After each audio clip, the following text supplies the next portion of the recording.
Bonjour tout le monde. Bonjour tout le monde. Alors on s'est réunis avec Sheila parce qu'on donne ensemble des ateliers pour les enfants, autant pour les enfants que pour les jeunes filles. On avait envie de vous parler un petit peu de ce qu'on proposait parce qu'on a pas mal de questions en général sur ces ateliers. On avait envie de vous expliquer un petit peu plus le déroulé pour voir si ça peut correspondre à vos enfants. Donc on va commencer par vous présenter les ateliers Chemin vers son cœur. Ouais.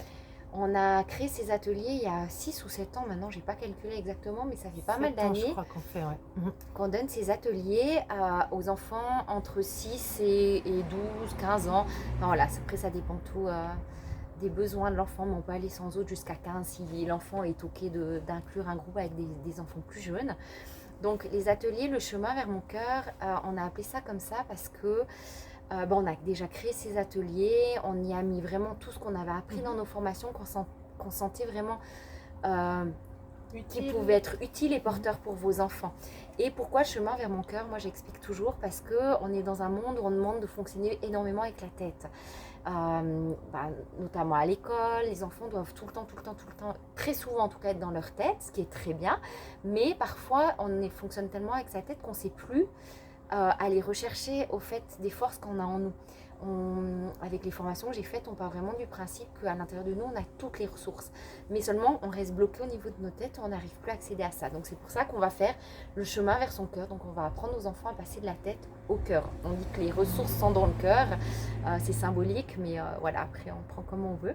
Et pour ces ateliers, on a différents thèmes. On a identifié 4 thèmes principaux qui revenaient en fait régulièrement dans le développement de l'enfant. Donc il y avait l'ancrage. Donc là, on va vraiment parler de comment se sentir dans le moment présent. Souvent, comme Sylvia a dit, les enfants restent dans leur tête et n'arrivent pas à descendre en fait dans leur cœur, qui est aussi dans leur corps finalement. Donc ça, c'est le premier atelier qu'on propose. Les 2 autres ateliers, c'est sous 2 modules. Donc une fois gestion des émotions 1 et une fois gestion des émotions 2. Donc on a identifié en tout sur ces 2 ateliers 4 émotions qu'on va pouvoir explorer, découvrir et comment les apprivoiser, comment les gérer, on peut dire ça. J'aime pas tellement ce mot gestion, mais vivre au mieux avec voilà. ces émotions, les accueillir au mieux. Exactement. Puis les identifier, puis de savoir que c'est normal, et puis de trouver des solutions pour mieux les vivre en fait simplement. Et le dernier atelier qui revient aussi très souvent dans les demandes qu'on reçoit, c'est la confiance en soi. Alors volontairement on l'a mis vers le printemps parce qu'il y a le stress des examens, des auditions, etc. Donc on va vraiment utiliser des outils pour que l'enfant développe sa confiance en soi et croit en ses capacités et ses forces. Donc ça, c'est les 4 thèmes. Et pour accompagner vos enfants dans ces 4 thèmes, quels sont les outils qui vont permettre de passer de la tête au cœur? On utilise notamment les outils de nos formations qu'on a faites les deux depuis pas mal d'années. Moi, je vais proposer des outils d'auto-hypnose et de PNL.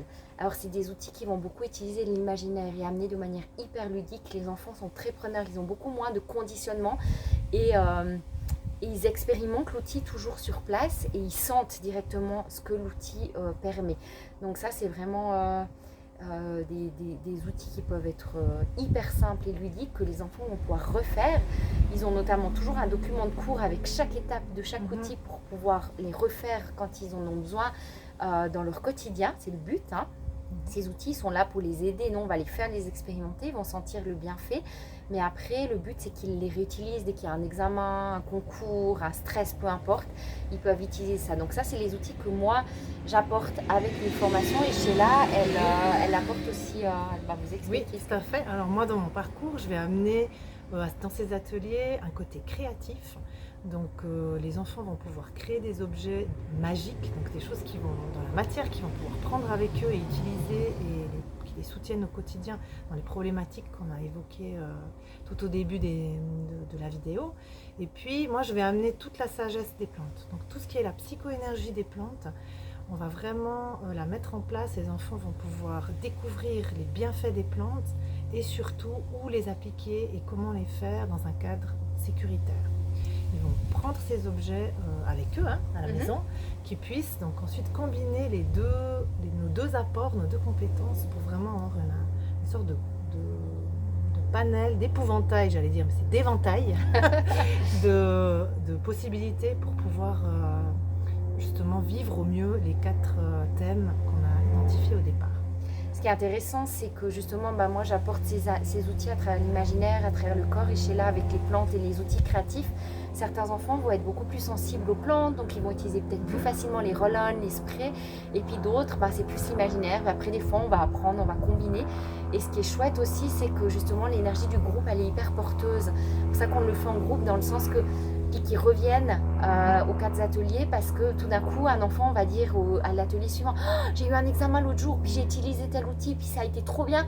Puis un enfant va entendre, va dire: ah ouais, j'avais pas pensé, ah mais c'est vrai, c'est cool, ça marche. Et ça crée une super dynamique qui fait qu'entre eux, ils se portent, et puis ils potentialisent au fait les outils.